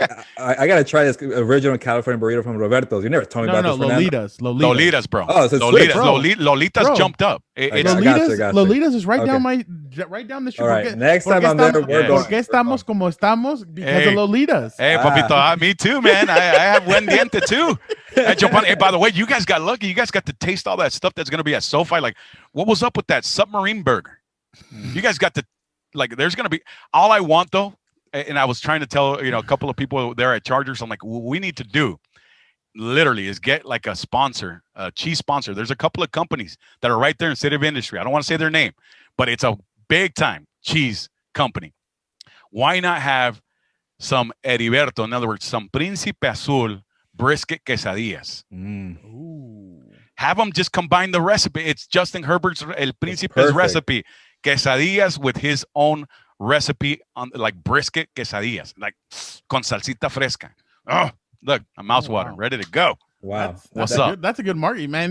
Marketing right there. Chargers need you for marketing. That's what they need you for. Hey, man, I'm here. And again, guys, I think, and this is great, and this is exactly what I think people should know, that at Chargers, we're building a familia. We all get along good. We don't know each other. Like, we haven't really been able to connect all that much, yet it feels like we've all known each other for a long, long time. And that's magic, man. We felt that at Lakers on the plane. I got to tell you, that was a magical feeling, and it's too bad that the business, that's how it is. Things happen, stations end or whatever, but there was a magical feeling on that plane, La Banda, we're from Stu Lance to Billy Mack to John Ireland, all these guys, Mike Trudell, Pancho, our producers, we all connected. We were a familia back there, even with Michael Thompson and his crazy thoughts and ideas from the back of the plane. But we loved everybody, man. And I think that's what the Chargers, I feel that as part of the culture, is that I'm starting to see that also developing. And I'm looking forward to the futuro, guys, and to be part of it with you and to cover the Chargers in a season that's pivotal, huge, something we're not used to. And we haven't seen a quarterback slinging that football since good old Dan Fouts like that. So almost, let's roll. Gilbert, this next guest is making his Compas on the Beat history. He's the first ever guest to appear twice on Compas. And of course, it is the great Joe Reedy, aka Uncle Joe. He covers everything, and I mean everything, for the Associated Press, from Chargers to WWE. He's even a DJ waka waka what on the side. Joe, how are you? What's your favorite song to play for reporters while waiting for interviews on Zoom? Oh, definitely Fireball. And I am honored to be the first two-time guest. I thought that Daniel Popper would have barged his way into 2 or 3-time territory by now. So I am thrilled beyond belief, as you can see. I'm literally doing cart flips. No, Joe, you get all the special treatment because you bring the good music, Fireball, Pitbull. We love the energy during Zoom. But I gotta say, I don't like the Christmas music. I don't like Christmas music during the holidays, but I like Christmas music in July. So you could play it right now. I'm all for that. Just don't play it during the holidays. And also, Joe, you're special because you're part of the Korean barbecue club. You had food with us the other day. You got to see Dan and Daygo and myself in person argue. How was that for you? And tell us about this place you found for us, because you picked the Korean barbecue place in Irvine. Yeah, it's a spot that I hadn't been able to check out for a while, just due to COVID and everything. And Korean barbecue for one. I think, if it's just a table for one, it looks kind of creepy, and all that. So it was good to catch up for you guys in the arguments, and also provoke Dan at times with saying all the injuries and worst case scenarios. Yeah, he doesn't like that kind of stuff. And also, I think we all have side bets now that Tim Tebow will not be making the Jacksonville Jaguars roster, even though, which is strange because I'm a University of Florida fan. I worked in Gainesville for 2 years, but growing up as a kid in Ohio, I just loved the Gators uniforms and them coming up and everything. I should be like one of Tebow's staunchest supporters, and even I can't get behind him. I think the whole Tom Brenneman hyping him up during the Orange Bowl the one year as the greatest human living, even greater than the Dalai Lama or the Pope, kind of soured me. You hear that, Dan and Daygo? Tim Tebow was not making the 53-man roster because Uncle Joe said so. So he's watching, Fernando. You let him know right now. I know he's probably somewhere in that room hiding, so let him know, because that's why we have Joe on, because he brings the knowledge as always. Dan and Daygo is not here, but let me tell you, we're on our way. We were leaving, right? We left you guys. He's like, those two fools don't know what they got themselves into. And I was like, why? He's like, look at this. Read this out loud. I'm like, I'm driving. He's like, what does it say? And I'm like, Tim Tebow has the most bought jersey in right now in the NFL. He's like, do you think they're going to cut this guy? He's a moneymaker. And I just started laughing. I'm like, oh my God. So folks, as you guys can tell, I get it from all sides. I have to listen to it from Gilbert. I have to listen to it from Dan and Daygo. So I'm a very patient person. I get it from everybody, but he was just, then we went to, obviously to let traffic die down, we went to go watch Black Widow again, which I will have a review later. But we're talking about it or whatever. And he goes, we're in the middle of the movie and he goes, by the way, he's like, if you notice, Tim Tebow's gotten, and I'm like, dude, let me watch the movie, argue about this later. And so you guys really got him fired up that day. Dude, it's Scarlett Johansson on a 60-foot screen. Shut up. And Florence Pugh. Which has Florence Pugh has everybody. I think she's America's sweetheart right now. Everybody loved it. But all right, Uncle Joe, enough of this talk. Let's drop into some Chargers. It's time for you to drop some of your knowledge. You've covered the NFL for many years. I'm not trying to date you, Uncle Joe. Obviously, I'm just saying. I'm old. No. You have a vast knowledge of this. So, what are your keys for a successful Chargers training camp, and what needs to go right for new head coach Brandon Staley? Number one is Derwin James making it to the first regular season game. When he's and I think too, just general health. As long as the team is healthy coming out of training camp, and we don't have any injury questions of will they or won't they play in the opener at Washington, I think that's successful enough. There are going to be injuries during training camp. Hopefully it's to the second or third string players and not to your starters. I mean, 3 years ago they were able to survive without Joey Bosa for half of the season. The last 2 years with Derwin James and issues on the offensive and defensive lines it made a huge impact. I don't care if you got to put Derwin in bubble wrap. I don't care if you got to put him in one of those giant balls that they do for sumo during, where they do the batting of stuff during hockey games. Just make sure he's healthy going into the start of the season. Would you let him play in preseason games? I would let him play a series or series and a half in the first and second preseason games. Make sure he's up and running, and then get him out of there. But I think the thing that we've all got to watch too, look at the injuries the past 2 years. 2 years ago happened during the joint workouts. So I think all of us are going to be holding our holding our breath during the joint workout against the Niners. Last year during one of those inter-squad scrimmages. So I think which probably the first time we're really going to be holding our breath is during that workout at SoFi, August 8th or 9th or 8th. 8th, yeah. I mean, my schedule runs so varied due to the Olympics and and the Astros being here in 2 weeks against the Dodgers, which it'll be nuts then. I mean, by August 8th, if I still know my name with as much work that I have going on, it'll be a miracle. And as you guys hear, the dog is so excited that I'm on Compas right now that he has to keep doing stuff. I was gonna say, Joe, as soon as you said bubble wrap, I started hearing the sound effect to bubble wrap noise. So I'm like, wow, you guys are really working together. So, it's not only a DJ, but I have the dog well trained with doing sounds and everything too. So, I also think too, just on installation and everything, how quickly they can get up and running. And I think it's a thing more to watch during the season than training camp, that how this team adapts to the general ebbs and flows of the season. I think that's going to be key.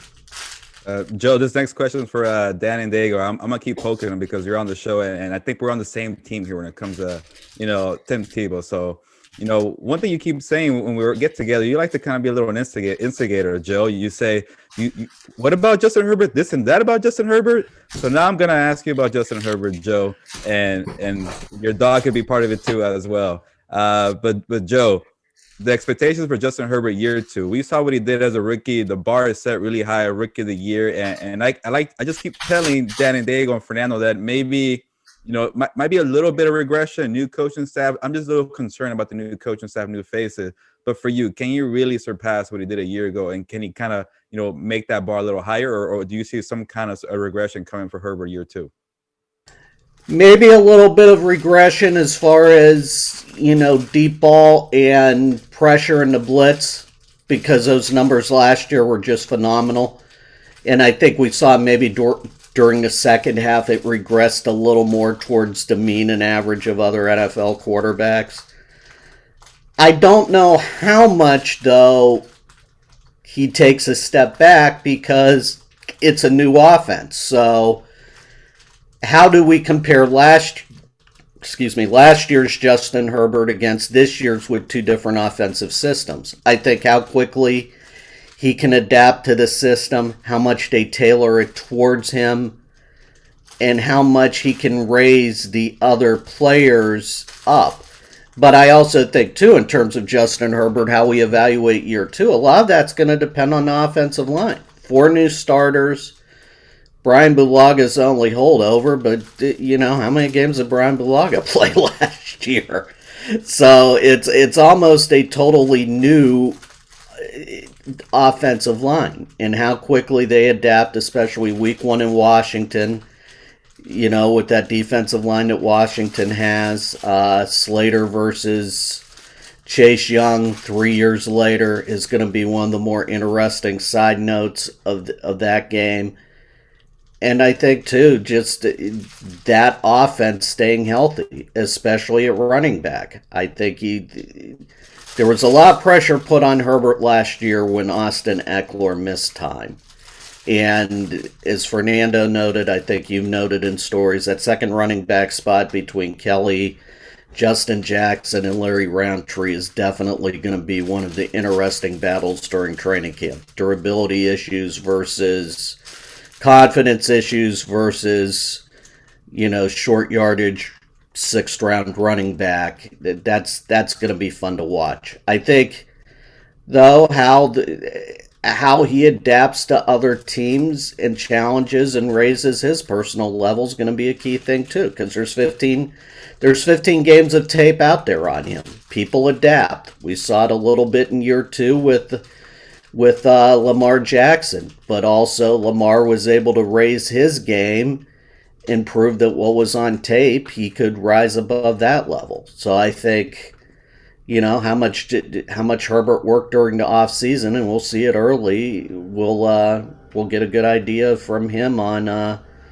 is this guy really transcendent and the new stud LA quarterback that people are hoping for. Yeah, Joe, you kind of answered my next question a little bit, but I'll ask it anyway because there's a lot on this roster to kind of look out for. But also tell me a little more about the running backs, because I am intrigued about the running backs, because right now I have Justin Jackson ahead because he's so talented, but if he's not available, he's not gonna have that spot. But Joe, what are you watching closely? Are any players, positions that you're watching closely? I know we already mentioned Derwin and Herbert, so let's put them aside. But any players that you're watching closely, is the running back, Slater? Who's catching your attention for summer training camp? I think that second running back spot, because let's face it, Justin Jackson misses any time during training camp or he isn't set to go at the beginning of the season, he's gone. It's the last year of his contract. It's a new coaching staff. They are going to move on. Joshua Kelly better show that he's improved in special teams and has rectified his ball control issues, because if he hasn't, he's gone too. There's probably only 3 to 4 spots of running back on this roster, and those guys are going to have to be up and running. Roundtree, with the short yardage and everything, is going to be the one to watch. Because I think, let's face it, the past couple of years, this team has struggled in short yardage. Hell, even when Melvin Gordon was here, they struggled in short yardage. So they need that short yardage running back, especially in, red zone situations. I think they won't be as predictable in the red zone, running it every time to where, some writer friends of ours in the press box start throwing their hands up and want to jump out the window every time the Chargers run the ball. I won't name names, Popper. But, I think that you still need that guy on 3rd and goal at the 1 to punch it in instead of having Herbert do it or, as we saw in that Raiders game last year, trying to wet it and throw down there too.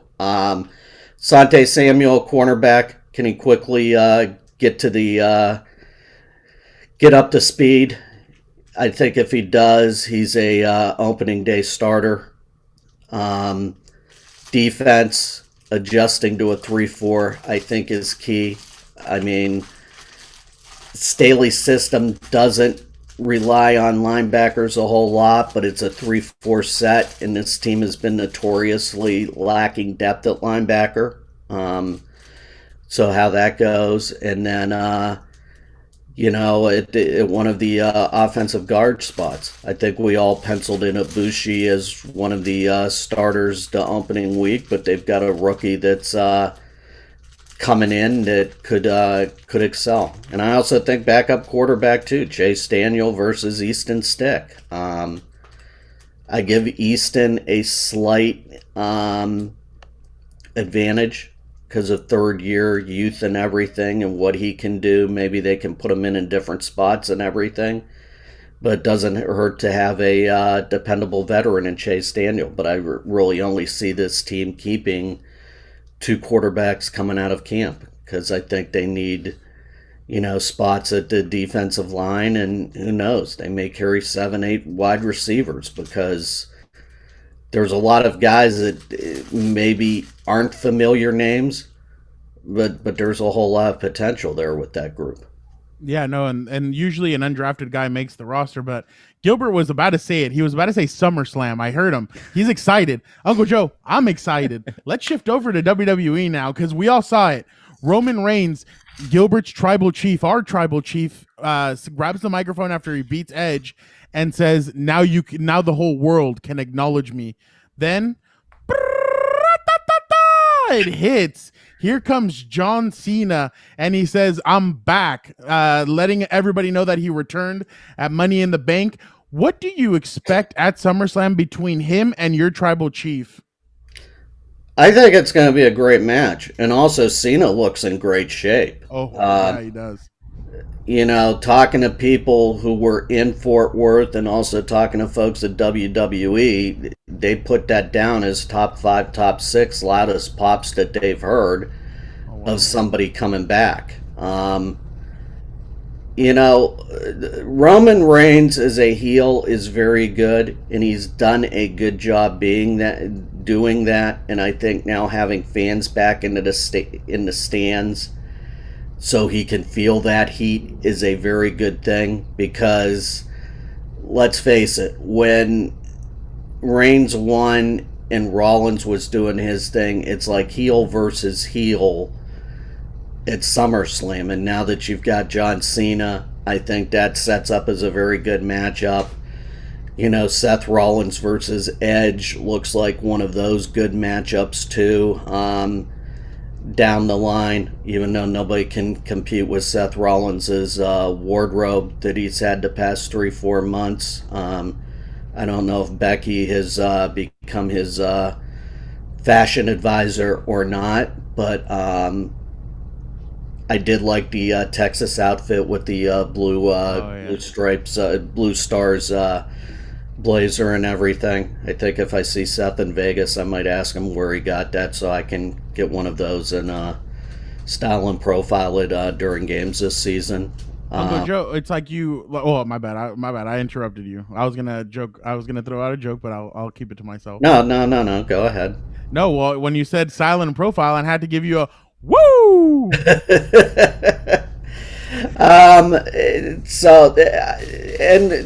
We'll see the next 3-4 weeks how the rest of the card shakes out too. Goldberg versus Lashley. Can those two? He got a fat pop. Goldberg got a fat pop. But can those two go longer than 5 minutes? That'll be something. Nikki Ash, even though I have a hard time accepting that storyline and everything, good for her and everything, but who all of a sudden goes and challenges her? Do we get Banks versus Belair Part 2 at SummerSlam? Because I think the boss will be back at some point, whether it's this week or next week. It's shaping up as a nice card in Vegas, which, considering I think there's still depth issues in the WWE, things are starting to come around a little bit. And I think also, as far as storylines and character development, now that they're back out in the crowd and feeding off of that after 16 months in the Thunderdome, I think it's definitely going to help that way. I agree. Uncle Joe, right now Cena's one of the biggest stars right now. He's making movies. He's doing raunchy movies. He was Dominic Toretto's brother, and Jacob Toretto. He's about to be in the Suicide Squad, and he has some other things coming up. But do you think this is finally when we get to see Cena win his 17th championship and pass Ric Flair? Because it really seems like lately he's been helping young talent. He's developing. When he had the United States Championship, guys like Ricochet, his open challenge, guys like Kevin Owens, they took it. But right now it feels like, and I know fans are a little angry with it, but it feels like the one that feels like is going to pass Ric Flair is Charlotte. She's already at 13 championships in basically 5 years of being on the main roster. But do you think Cena's the one that does it, or do you think it's going to end up being Charlotte? No, I think it'll be Cena, because I think the other interesting thing too is I think last year leading into WrestleMania, because Cena has the place in Tampa, I know he helped out Big E a lot too with his workout thing that he has there, because Big E did one of those Chronicles things where it showed working out with Cena and stuff. And I think too, I kind of compare Cena to The Rock in that it seemed like when The Rock left WWE to do movies, he left and he was gone and very rarely returned. Cena knows the fan base, kind of knows that this is what got him to the level that he is now, and has, enjoys coming back from time to time. and also does it to where it's not so much of a novelty anymore. I mean, when The Rock came back, like every 5-6 years, it was a novelty. Cena, it's like, oh, he's back for a while and everything. And I think the fans have grown to really appreciate that. And I think kind of like Kurt Angle and a couple of the other fans too, he's taken the, fans booing him and fans cheering him, from side to side, and really has fun with that. Which I think he kind of saw Kurt Angle do that. Like, come on, bring it my way and everything. And now that we're seeing Gary Bettman in the NHL accept the booing and everything too. You know what I thought about, Joe, when John Cena came back? I thought about how he called The Rock a part-timer, and now he's doing the same thing, doing the movies and coming back every now and then for being a part-timer. But you're right, Joe. When he comes back, he becomes a full-timer, then he'll leave. So I can't knock The summer of Cena. Yeah, so it's a summer. There's a season, but I'm a big Rock guy. So I remember when The Rock and Cena went at it, I was like, don't call that guy a part-timer. He's a legend. But anyways, Joe, you know that when it comes to combat sports, my thing is boxing. And August 21st, there's going to be a clash. Manny Pacquiao, Earl Spence Jr. Going head-to-head against SummerSlam. But Fernando called it. I got really antsy. I was going to say summer training or SummerSlam training camp earlier because I am excited about SummerSlam. It's a Saturday. I hate that it's a Saturday on the fight night, but I'm going to be watching both because you guys talking about this card has me really excited. The downside, I don't really care for Goldberg. I don't like the old guys unless it's The Rock, The Rock or Stone Cold. Those guys that come back whenever they want. But the There's Goldberg rumors thing, about The Rock too. Okay, then you got me hyped. But the overall, Seth Rollins, competing, was it against Edge? Also another old time guy coming back. But overall, this card seems pretty stacked. You got me excited with Bianca Belair and Sasha Banks. I don't know, that's a SummerSlam thing for the future.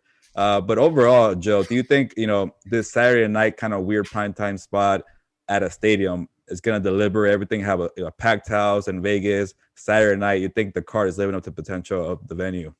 Yeah, I think it is. And I also think, too, WWE firmly knows that the Pacquiao fight is going on. Because just talking to a couple people at the company earlier in the week, they were like, yeah, if people have to cover the Pacquiao fight, we know there is a time limit on this card that they can get quickly to T-Mobile to get to the main event and everything, or if there's fans.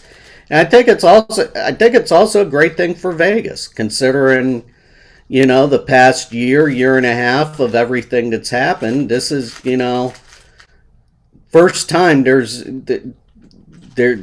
second time that there's going to be a real live buzz in the city of people coming, because there's nothing in Vegas like a high-priced fight night, whether it was the UFC card last month with McGregor or, with Pacquiao and SummerSlam coming up. I was there during the Kentucky Derby a couple years ago when it was, Canelo with his bout on Cinco de Mayo and everything. That, there's a real buzz in the city when it's a fight night. And, I'm kind of old enough to remember when, on the Strip, the Forum and everything, Caesars didn't exist, and they were building those temporary stadiums in the parking lot at Caesars to hold those great Hagler Hearns, Leonard Hearns, some of those great fights. I honestly, I think the three of us need to be in Dallas next year, especially if you love The Rock, Gilbert, because I've been hearing things. Uncle Joe, I don't know if you've heard what I've been hearing, but there could be your tribal chief could be going up against the people's champion. What do you think, Gilbert? Hey, if The Rock's fighting you, Fernando, I'm gonna watch it. That's how much I love the people's champ. But hey, the tribal chief, I gotta acknowledge him. And if you get The Rock to acknowledge you, and I guess you're the the head of the table. See, I know my lingo. Ooh, look at that! Look at that, Uncle Joe. And having Paul Heyman with that and everything too, because I think the other thing that's great too during Roman Reigns' matches is seeing, Paul Heyman in the background, like when Reigns took a couple big hits, Heyman was like, or in the general in the general facial expressions that he has and everything. Or Lesnar versus Reigns would be interesting But too. where does Paul Heyman? Where does his allegiance lie there? I think that makes it the interesting storyline of where does his allegiance lie when it comes to a bout like that. Before we let you go, Uncle Joe, I just wanted to say one thing. Gilbert, you said Edge is a part timer and everything, but man, he still has, like, I know Goldberg does his thing, and sometimes some part timers don't look good. Edge still, in my opinion, has it. I think he can still. I don't know what you think, Uncle Joe. Well, and also, with the way Edge's career had to end due to the neck injury, and the fact that he's been able to come back and have this, third or fourth act in his career, because he's done comebacks. He did comebacks coming back from injuries and everything before having to go on the shelf due to the neck injury. And just seeing this and being able to accomplish what he has, and it also shows the modern marvels of energy of medicine too. Of course. How with neck injuries now, there's hope for people to come back. I mean, 25 years ago, you had a neck injury, you were done for a year or two. Yeah. Now it might be more 6 to 8 months. So we'll see. It's good to see the run that he's had, and hopefully there's a title there in the future and everything for him. Yeah, let me apologize to the Rated R superstar. He's a great legend. Sorry, Fernando, you called me out, but I was gonna say I love the song, the intro. You Think You Know Me is one of the best of all time. When that one hits, you know what's going on. But look at that. We got into some Dan and Daygo, Tim Tebow bet talk. We got into some Chargers, some WWE. Hopefully, SummerSlam, I think, is just going to be a hit. Hopefully, we can get Paul Heyman on Compas to talk to us. Paul Heyman, if you're listening, hopefully you can do us the honor of jumping on as the advocate for the head of the table. Hopefully you can jump on with us. But definitely exciting, Uncle Joe. Anything you got before we head out? Just gonna be it's an interesting time in LA the next 3 weeks. Training camp's opening up. Shohei Mania. Dodgers Giants has been a heck of a series so far, but things get really interesting in a couple weeks when the Astros come in, and now that there can be 55,000 people at Dodger Stadium for the booze and all that, and the Heat, thank goodness it's only a 2-game series, because if it was 3, I don't know if Chavez Ravine would still be standing or not. So, it's a fun time getting training camps back too. 3 preseason games, new schedule, and as Bruce Buffer would say, it's time. I love it. Next, listen to Gilbert and Joe's favorite person. We're sending it over to Dan and Daygo.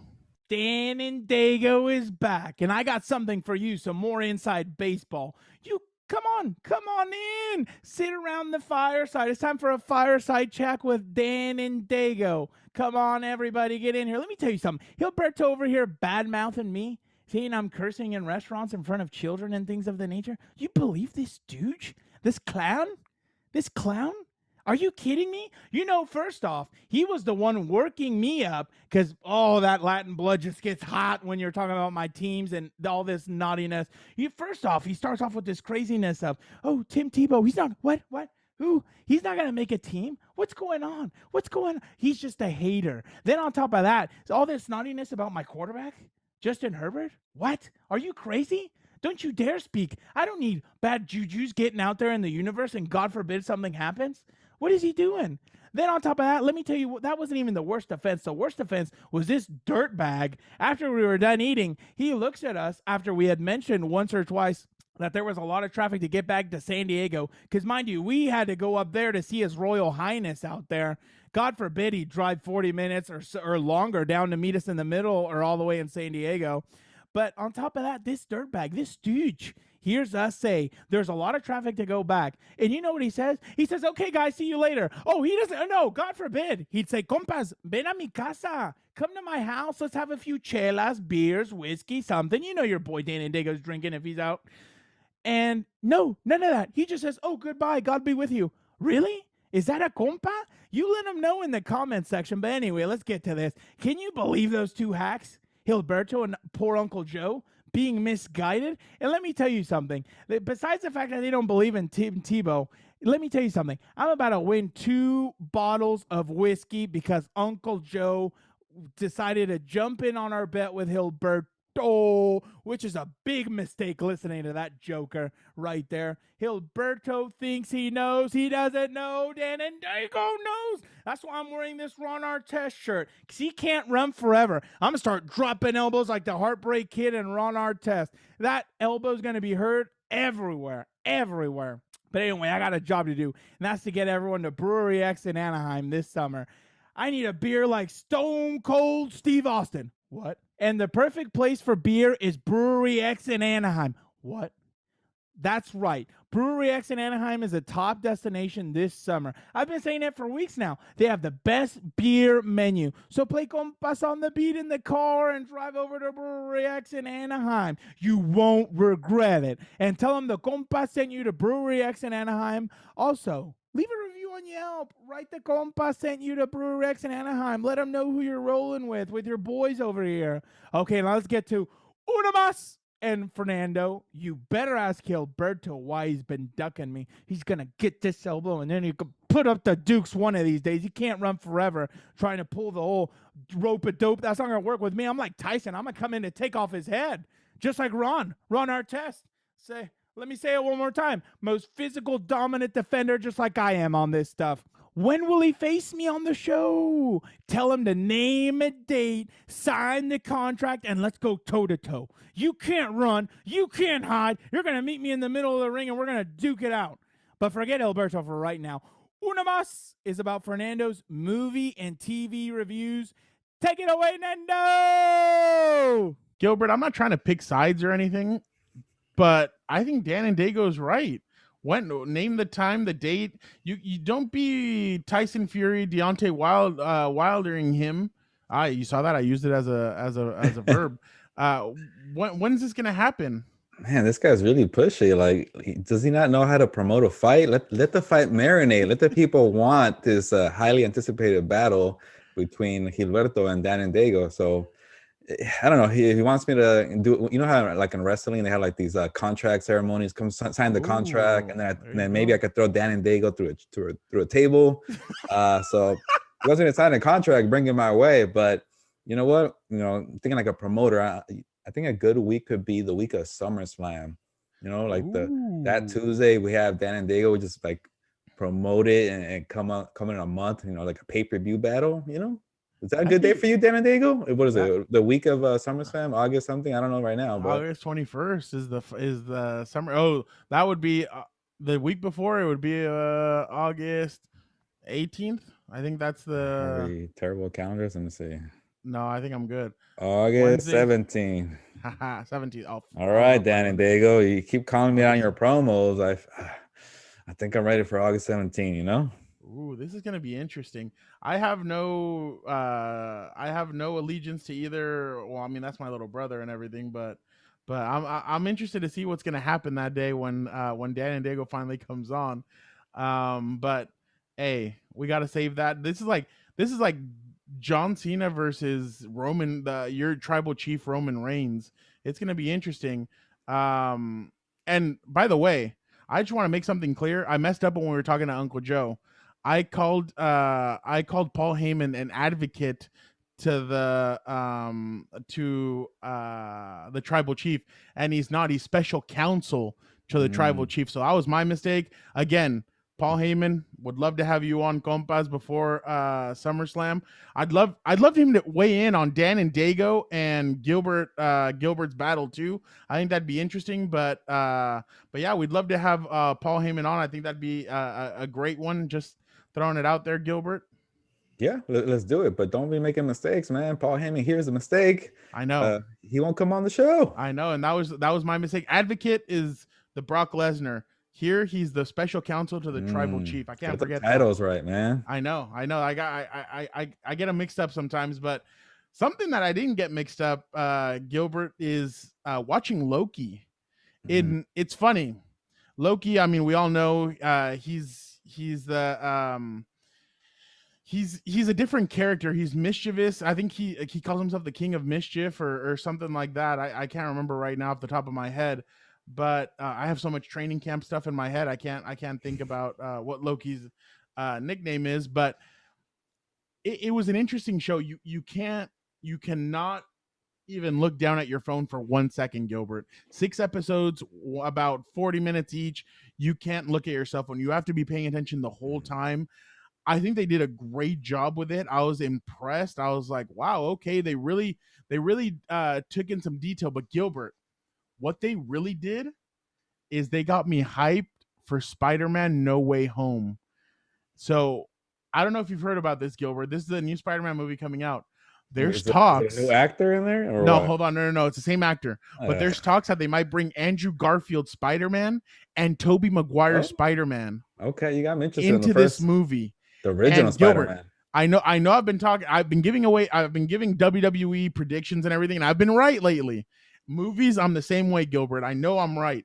So in Loki, I'm not going to give out any spoilers. Are you giving spoilers? No giving spoilers. For me, it's okay. I don't really care for Marvel, so no. You should care. People, your listeners love it, so don't spoil it for them. No, I'm not going to spoil it for them. But there is a scene where it tells me this is happening, and if that happens, Gilbert, I'm going to be in the movie theater. I'm going to geek out. I'm going to get excited because if Tobey Maguire, Andrew Garfield, and this kid, I can't remember, Tom Holland's Spider-Man all unite. I'm literally, it's gonna be like when John Cena goes up against Roman Reigns. Like, I'm gonna get so what is hyped. It? 3 Spider-Mans fighting one guy, Loki? Is this no,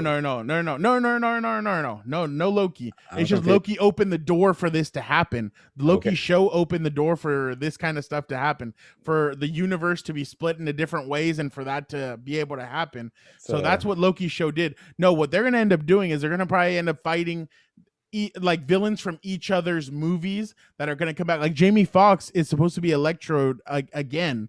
So I don't know if you saw Andrew Garfield Spider-Man, but Jay-Z was not Jay-Z. Oh my God. Jamie Foxx. Jamie Foxx was Electrode. I can't remember Tobey Maguire's Dr.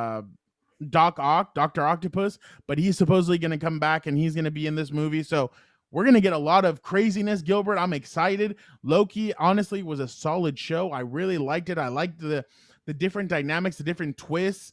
The last episode, I don't want to give away anything, but the final scene where this guy just keeps on talking and talking, he's like cutting a promo, but I was kind of like, okay, that's a little too long, and you already gave me this information twice, maybe even 3 times. I mean, come on, let's get to the point and let's do this. But hey, I cannot complain about Loki. I thought Disney did another great job with it. Now the only one I'm missing is Falcon and the Winter Soldier. I watched WandaVision. In the middle of it, I got lost with, I watched the first episode of Falcon and Winter Soldier, and then for some reason I just got distracted. I haven't watched it. Now I need to go back and watch that. But wow, Loki was just, I loved it. I thought Loki, Tom Middleton is an underrated actor, and he said recently, I could play Loki forever. Bro, I want to take you up on that offer. He is just the best. I think he does a great job. He's literally like, he gets you thinking, oh wow, you know what? Loki's probably a good guy now. That rug is coming out from underneath you, Gilbert, because he does whatever he wants to do. I kind of like Loki in a sense. Like, I do whatever I want to do. Oh yeah. And I kind of feel with that character. If he doesn't want to do something, he's not going to do it. I'm the same way. If I don't want to do something, I'm not going to do it. So I think there's a little something there between Loki and I feel like his character gets me.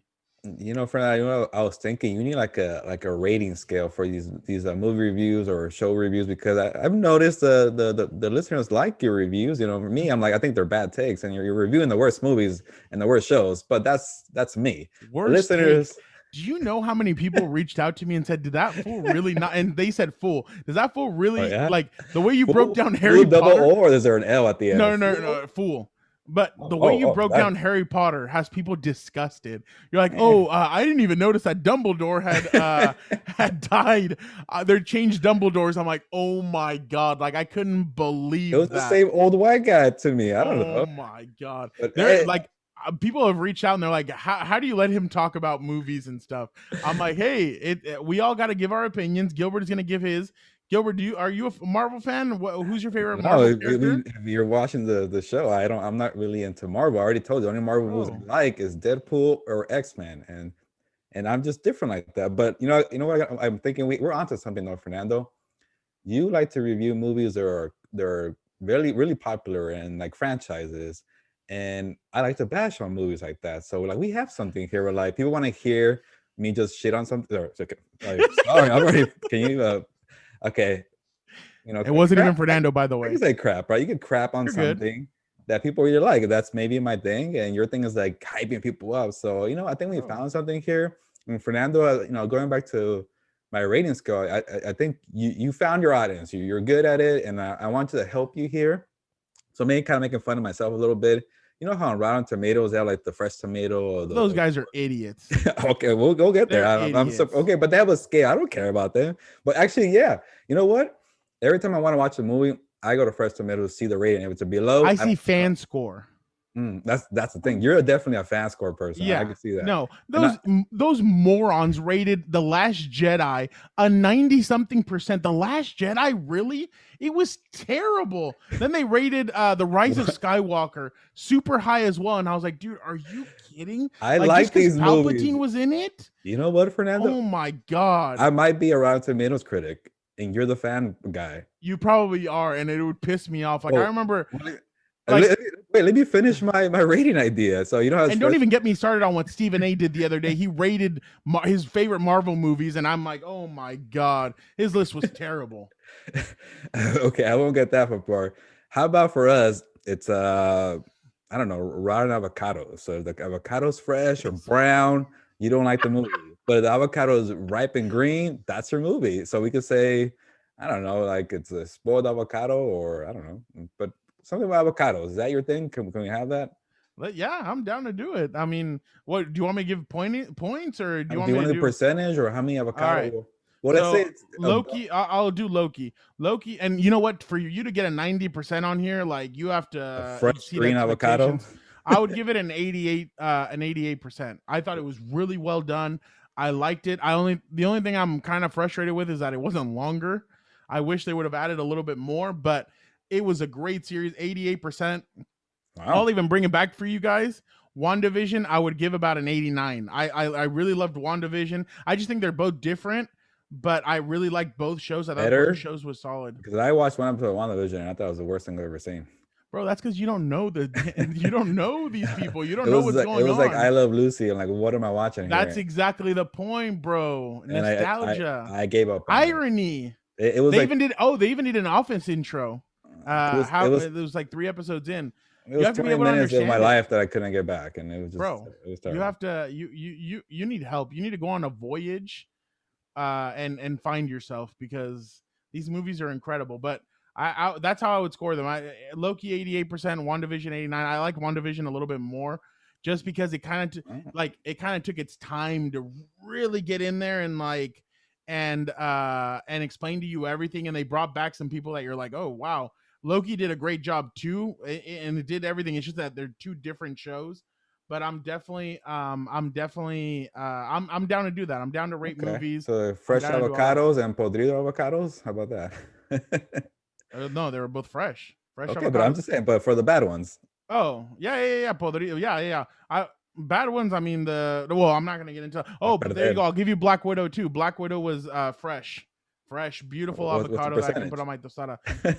86. I liked it. I really did. There were some things that I was like, but I'm gonna say you're an easy critic, to be honest. No, give me something you don't like. Okay, Fast and the Furious 9. What was that?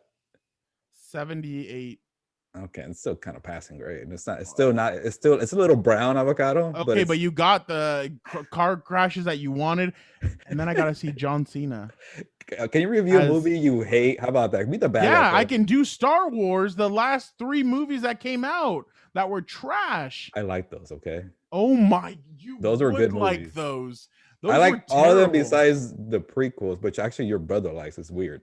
Oh yeah, no. I like the originals. The originals to me are Okay. slam dunk over 90%ers. We could split it up. Like Daniel could be the first 3. You got the 4 through 7, and I got the last 3. Like No, because the last 3 you're gonna Those are rate mine. them freaking high, and I'm gonna get pissed.